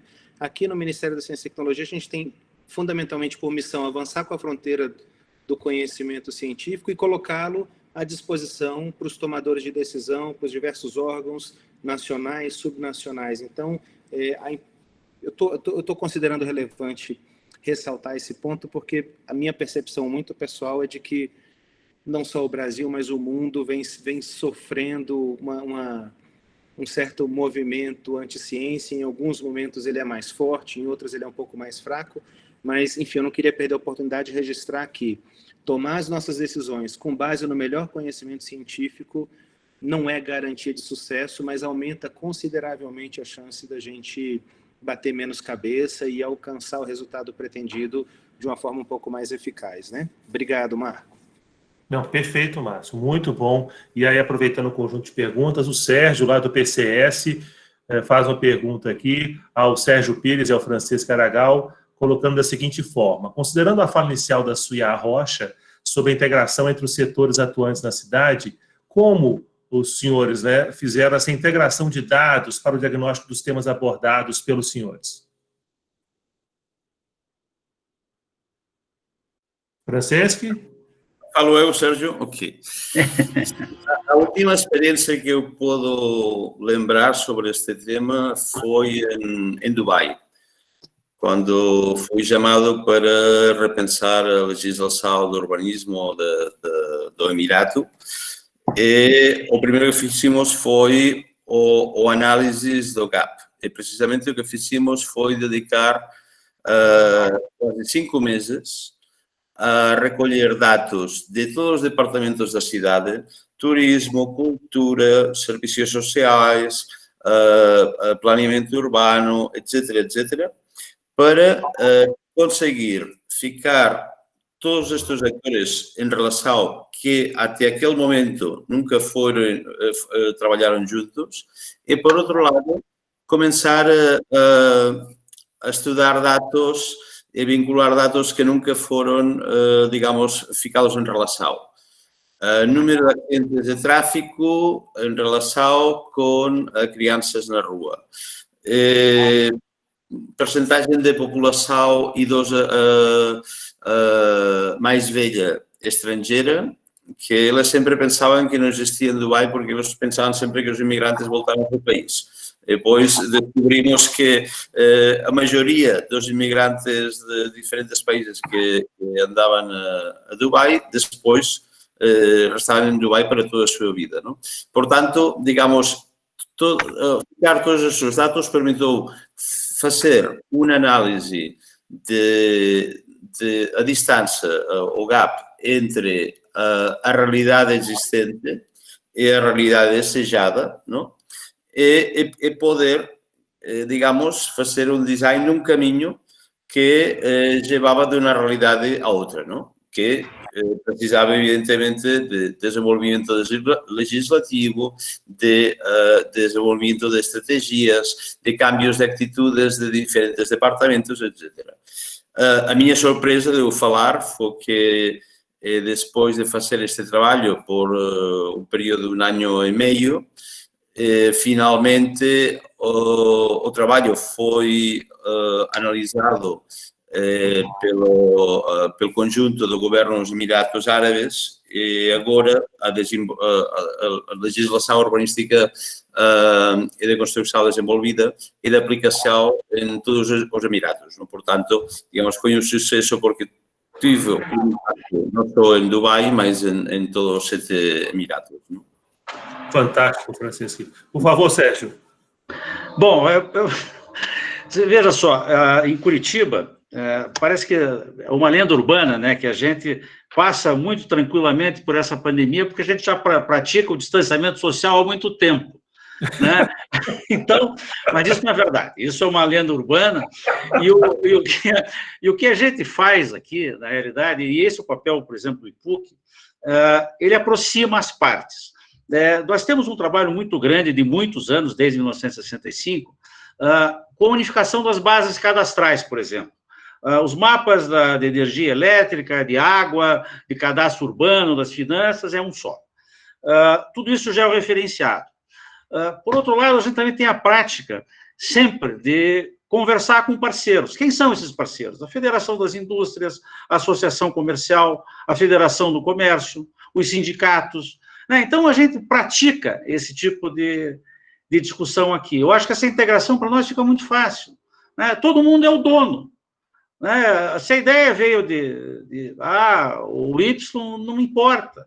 Importa que a gente vai construir isso juntos. Claro, a gente tem dificuldades, né? O ego das pessoas é um negócio que a gente tem que aprender a lidar. Eu sempre brinco que o ego de arquiteto e de designer é bom, né? Os egos são bons, então a gente tem que saber lidar com tudo isso, mas eu acho que a gente tem praticado essa forma de... Você tem que ter humildade, né? E você tem que ter muita paciência, né? Os contrários, eles existem contradições dentro da cidade, existem várias cidades dentro da cidade, então isso vai ter muito esforço, a gente tem que estar trabalhando isso todo dia, toda hora, é como regar uma planta, você não pode deixar, senão ela morre. Eu acho que talvez eu tenha respondido. Perfeito, Sérgio, perfeito. E aproveitando, temos mais uma pergunta aqui da Rosiane Palavizini, que faz o seguinte questionamento. Para a construção das cidades desejadas, humanizadas, com uma cultura de afeto e sustentabilidade, vocês conhecem alguma experiência de governança urbana nessa perspectiva? A interação entre o planejamento, a gestão e a educação pode ajudar? Aí, Sérgio, Francesco, fique à vontade. Deixa eu dar um exemplo para vocês, que eu acho que vai muito ao encontro disso que você está perguntando. Quando nós fomos discutir o plano diretor da cidade, nós o fizemos começando por uma escola municipal. Nós levamos a primeira discussão do plano diretor numa escola municipal. O que aconteceu? As crianças passaram, entre elas, a discutir a cidade e fizeram propostas, fizeram perguntas, que fizeram parte da consulta pública que ajudou a formatar a proposta do plano diretor. Isso foi levado em consideração. Depois de terminada a proposta, ele foi entregue à Câmara de Vereadores. Mas ele foi entregue à Câmara de Vereadores, são 33 vereadores, por 33 crianças dessa escola municipal. Então, eles foram lá e disseram, olha, cara, você dá uma olhada nisso aqui com cuidado, sou eu que estou te ajudando e você vai decidir. A discussão foi feita na Câmara, o projeto foi sancionado pelo prefeito, na ocasião o prefeito sancionou, mas ele resolveu fazê-lo naquela escola onde nós primeiramente discutimos o processo. Então, aí você fecha um ciclo e você envolve aqueles que são mais caros para todos nós, que são as crianças. Então, elas passam a ser aquilo que a gente chamou de urbanistas mirins. Eles vão ser os prefeitos, os vereadores, os mandatários, os presidentes das associações, das federações do futuro. Então, se nesse nascedor isso tudo pode ser feito, eu acho que foi um grande passo onde a gente conseguiu juntar planejamento, gestão e educação, tudo junto. Perfeito, Sérgio. Excelente. Francesco. Sim, eu queria também, digamos, ficar um valor uma ideia de que Sérgio falou e que partilho completamente, que é a ideia da cidade das ilhas, não? das manzanas, não? Das quadras. Também para conseguir essa governança coletiva é importante o tema de escala, não? É importante começar pelo barrio e partilhar, intercambiar experiências e contacto no interior de cada barrio, não? E depois ficar a escala da cidade. Mas é muito importante, digamos, para facilitar também o contacto, de começar a pequeno nível para, digamos, criar essas interrelações, o que falava Sérgio, não? De ficar todos os polacos em contacto, não? Digamos que a ideia é de andar mais para frente, ficar os polacos com os japoneses em contacto, depois com outros, de tal maneira, evidentemente, as crianças com as pessoas mais velhas, mas que começar ao nível de barrio, começar a construção da cidade amável, da cidade convivial a nível de barrio, sempre cria, digamos, uma fundamentação mais forte que se tenta de fazer de cima para baixo. Perfeito, perfeito. Ouvir sempre o cidadão, ouvir aquele que está no dia a dia com as suas dificuldades. Está corretíssimo. Perfeito, Francisco. Bem, senhores, eu queria lembrá-los que a nossa equipe de comunicação deixou aqui um aviso no chat para que todos tenham a gravação dessa excelente palestra, excelente webinar. Tem aqui um link para um formulário de avaliação desse evento. Ao fazer a avaliação, vocês terão, então, a gravação e todos os slides apresentados aqui hoje para poderem, claro, usufruir. E agora vou para mais uma pergunta, agora ao Márcio Rojas, a Juliana Gerhardt. Se tiver errado a minha pronúncia, mil desculpas. Vamos lá, Márcio. Ela pergunta se o projeto City Nova tende a se tornar um projeto governamental. Há essa possibilidade? Um projeto não, um programa, não é isso? Ela colocou aqui, perfeito, programa, perdão. Se o projeto City Nova tende a se tornar um programa governamental. Juliana, obrigado pela pergunta. Eu vou retomar um pouco da minha fala, né? A gente aqui está no Ministério da Ciência e Tecnologia. Nós somos um ministério absolutamente transversal. Então, concretamente, o que acontece é que nós temos outros ministérios dentro da nossa estrutura. A gente tem uma coordenação geral para tratar, por exemplo, de agricultura e tem um ministério para agricultura.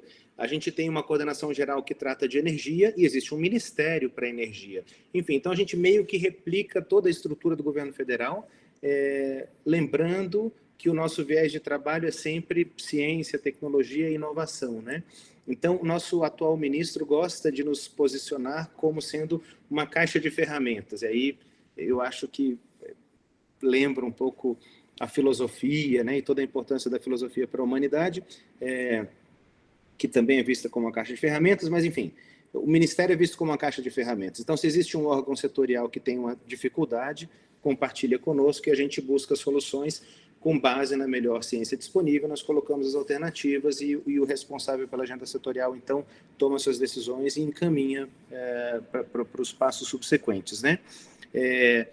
Nesse sentido, respondendo a sua pergunta, eu diria que o projeto City Nova, ele não vai, por si, se tornar um programa do governo federal para cidades sustentáveis, porque essa não é a nossa missão. Agora, claro que a gente está empenhado e a equipe tem se encontrado com frequência com os colegas do governo federal que são responsáveis pela Política Nacional de Desenvolvimento Urbano. E a nossa expectativa é que a gente consiga contribuir para que a Política Nacional de Desenvolvimento Urbano seja uma Política Nacional de Desenvolvimento Urbano sustentável.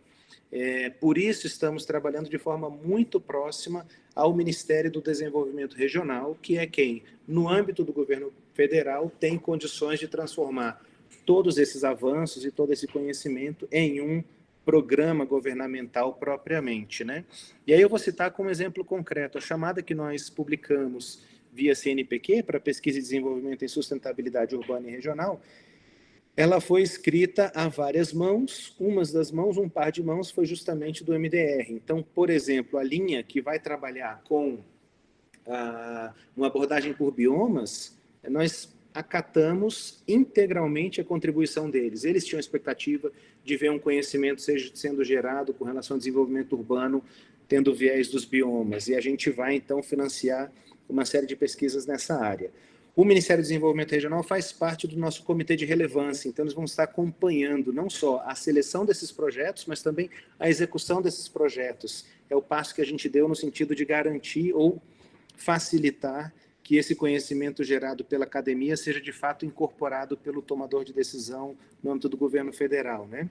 Enfim, o projeto City Nova, então, de novo, não se tem a expectativa de que ele dê origem a um programa, mas a gente está sempre se articulando e fazendo o máximo esforço possível para que o conhecimento gerado aqui, isso vale para o City Nova 1, para o City Nova 2, para os laboratórios, enfim, para todas as outras iniciativas em cidades sustentáveis, para que todo esse conhecimento seja aproveitado pelos colegas do Ministério do Desenvolvimento Regional e naturalmente, que isso se torne um subsídio relevante para um programa governamental como um todo, né? Obrigado mais uma vez. Perfeito, Márcio. Muito obrigado. Temos aqui mais uma pergunta, mas a pergunta do Rodrigo é uma pergunta no sentido de um trabalho mais focado, né, Rodrigo? Estou vendo aqui que você está apresentando aqui uma nova tecnologia de ocupamento voltada a resíduos sólidos, ao tratamento de, resíduos urbanos, na ordem de 1,2 toneladas hora, com apenas 3% de sobras de cinzas inertes, 100% reaproveitáveis. Então, ele gostaria, a partir desse trabalho que eles vêm fazendo, apresentar isso a nós aqui, aos projetos, aos entes públicos. O que eu faço, Rodrigo, com essa uma pergunta no sentido de demonstrativa, de você depois nos contactar. Já deixo aqui o meu e-mail para que você possa entrar em contato. A gente vai olhar e, com certeza, é uma excelente solução inovadora para as cidades. Deixo aí já o meu e-mail, mlobo@cge.org.br, e é claro que eu passarei depois dados ao professor Sérgio Pires, ao Francisco Aragal, obviamente, que trabalha, que tem uma empresa também nesse sentido, eu acho que aí poderia, sim, discutir mais. Tá bom assim, Rodrigo? Acho que fica melhor, né? Deixa eu ver se tem mais uma pergunta aqui. O Fabrício Bibi, uma pergunta. Estamos décadas atrasados quanto a saneamento. Como conciliar os recursos para questões tão básicas das necessidades de uma sociedade com novas demandas tecnológicas? Os governos e iniciativa privada estão preparados para regir a curto prazo a responder essa demanda? Bem, fico aí aberta a pergunta, Sérgio, Francesco e Márcio, sobre, então, a questão do saneamento, né, e as questões básicas voltadas a essas questões em relação às demandas tecnológicas. Foi uma pergunta mais geral, se me permitir. Por favor, professor. Por favor, Márcio. Não, por favor. Por favor. Não, pode dizer. Então, eu vou ser bem breve, na verdade. Assim, de fato, enfim, governo nenhum no mundo tem todo o recurso necessário para fazer tudo que gostaria de fazer, né? Então, um critério que a gente sempre leva em consideração nas nossas iniciativas é, enfim, a possibilidade ou a oportunidade de nós investirmos em iniciativas no regret ou iniciativas win-win, né? Então, por exemplo, no âmbito de mudanças climáticas, e obviamente isso se aplica também para a agenda de cidades sustentáveis, tem uma série de investimentos que você pode fazer e que o recurso retorna com benefícios ambientais e com benefícios sociais garantidos, né? Vou dar um exemplo claro e concreto: a substituição de lâmpadas incandescentes por lâmpadas LED, né? Elas custam um pouquinho mais caro, mas ao longo do tempo o investimento feito ele retorna. Da mesma forma, enfim, eficiência energética de uma forma geral, reaproveitamento de calor, energias renováveis, solar e eólica, que aqui no Brasil vem ganhando cada vez mais espaço. Enfim, existem oportunidades por serem exploradas, era isso que eu gostaria de, rapidamente, de forma muito breve, deixar registrado. Professor Sérgio, me desculpe mais uma vez. Não, absolutamente.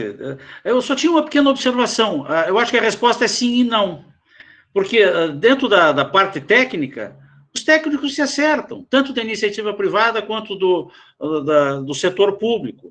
O problema, de novo, é o entendimento e a decisão política, né? Por mais que você tenha, às vezes, você chega à conclusão que tem que investir em determinado local, não é interessante para determinado mandatário que aquilo aconteça, né? Então, a gente fica esbarrando nesse velho problema, né, dos donos do poder. E aí a gente fica perdendo tempo precioso que poderia ajudar as pessoas de uma maneira ideal. Então, a resposta para mim é sim e não. Perfeito, Sérgio. Francesco, alguma fala sobre essa questão? Sim, em efeito, os políticos são responsáveis, em grande parte, do problema, não? E, especialmente, a falta de coordenação também entre administrações, não? Digamos, agora, estamos na pandemia, uma situação crítica, mas como os chineses falam, a palavra crise também implica conceito de oportunidade, não? Se agora temos o sector turístico, que é um setor onde o emprego é pouco qualificado, a gente passa verdadeiramente situações críticas pela falta de emprego, etc., digamos que fundos públicos deveriam ser agora dedicados a melhoramento das cidades para promover o emprego precisamente dessas pessoas que não podem trabalhar no sector do turismo. Isso permitiria o desenvolvimento de estruturas de saneamento urbano e outras medidas, não? E a outra coisa que eu falei antes é que o barato é caro, não? E, portanto, digamos que todas as cidades devem ser constantemente renovadas, não? Me lembro quando falei com o presidente da Câmara de Mar del Plata, que ele falava, mas nós não temos o dinheiro de Barcelona para fazer investimento. Eu falava, sim, mas vocês, cada 20 anos ao menos, vão renovar uma rua, não? Se cada vez que vocês renovam a rua, a renovam para ter uma duração de 50 anos, então vão economizar muita energia, etc., não? Por lo tanto, se as cidades têm claro como deveria ser uma cidade com o saneamento melhorado, com digamos, um design que permita a integração de futuras tecnologias dentro do design da rua e design do bairro, não? Se cada vez que se faz uma intervenção de mantenimento se integram estes elementos, em lugar de pensar que se é o construtor mais barato, os materiais mais baratos, pois então, pouco a pouco, as cidades andariam a evolucionar em um sentido positivo. Perfeito, Francisco, perfeito. Temos uma última pergunta, mas pelo tempo eu peço desculpa, Omar Rocha, vou repassar essa pergunta depois aos nossos palestrantes, vou deixar já no ar, mas depois a gente repassa aos palestrantes, mas ele questiona aqui uma preocupação que quando há as rebeliões nas periferias urbanas, há sempre o incêndio, né? São sempre incendiados os ônibus, o transporte público é o primeiro a sofrer nas revoltas populares, né? Mas agora, com o tempo, eu peço desculpa, fica aí, Francisco e Sérgio, o próprio Márcio aí, a gente depois, Omar, você nos passa aí o seu e-mail para a gente responder a você. Eu acho que aí é uma outra pauta de discussão, né? As questões aí urbanas, periféricas, nós temos aí praticamente um outro webinar para discutir essas questões, com certeza. Bem, senhores, agradeço a todos e, nesse momento, passo a palavra à senhora Regina Silvéria, diretora do Centro de Gestão e Estudos Estratégicos, para dar o encerramento a excelente evento e agradecer mais uma vez a todos, aos palestrantes que mais fantasticamente nos deu esse privilégio de ouvi-los e a todos os presentes. Regina, é contigo. Na mesma linha, né, agradecer, eu falei lá no início que eu acho que a gente ia fazer uma boa conversa, né, e realmente foi uma boa conversa, tá parecendo papo de mineiro, né, que mineiro que gosta de prosear, mas a gente agradece aqui a participação de todas as instituições e empresários, e as participações aí internacionais, a professora Aragal da Espanha, o Eduardo e a professora Manuela de Portugal, a Pérola do México, a gente agradece bastante aí, é um tema realmente que desperta bastante interesse, e nós ficamos, como organizadores, bastante felizes de ouvir os comentários, né, de professores que são da área e que estão trabalhando no tema, e que estão achando bastante produtiva essa discussão. Nós vamos disponibilizar, conforme já foi informado aí no chat, nós passamos um link para vocês e a gente vai disponibilizar a gravação e as apresentações para quem tiver interesse. Agradeço novamente essa possibilidade de apoio aí ao trabalho do Ministério de Ciência, Tecnologia e Inovação, ao Sérgio Pires, ao professor Aragal e a condução aí das equipes de coordenação, tanto do MCTI quanto do CGE. E como foi falado, né, o tema que o Marco trouxe da questão da humanização, eu trago outro elemento aí que ficou bastante evidente também, é a questão da responsabilização de cada um de nós como indivíduos, né? A gente sempre trata esse tema numa esfera mais político, institucional, governamental, mas a gente tem visto que as mudanças, elas dependem de cada um de nós. Então, as visões que foram aqui trazidas, deixou bem claro da responsabilidade que cada um de nós temos que ter com relação ao impacto que a gente causa no nosso meio ambiente, seja ele positivo ou negativo. E a outra questão que os projetos trouxeram também é a forma colaborativa e participativa da construção dos ambientes em que nós mesmos vivemos, né? Então, a tônica de cada um se apoiar ou apoiar cada vez mais a melhoria dos espaços onde a gente convive e se relaciona, está muito ligado à questão da ética e da responsabilidade de cada um, porque além de a gente melhorar a qualidade do ambiente onde nós estamos vivendo, a gente tem também uma preocupação de dignidade, né? Trazer dignidade para esses cidadãos, e foi trazido um tema ali no chat também, que a gente também está trabalhando no observatório, que é a questão da urbanização das favelas, que são grandes aglomerados ali, que estão presentes nos grandes centros urbanos, e que precisam e carecem muito de políticas e tecnologias sustentáveis, principalmente na questão de água, saneamento, lixo, transporte, né, a questão da mobilidade. Então, eu fico muito feliz, né, com os comentários e agradeço a todos, e principalmente o professor Aragal, o Pires e o Márcio no compartilhamento aí de todo esse conhecimento acumulado no tema. Uma boa tarde, bom final de tarde para todos vocês. Obrigada. Perfeito. Boa tarde a todos. Muito obrigado. Terminando com 5 minutos de margem. Maravilhoso isso. Melhor que os ingleses. Até mais, senhores. Até a próxima. Obrigada, boa tarde, senhora. Boa tarde a todos. Obrigado.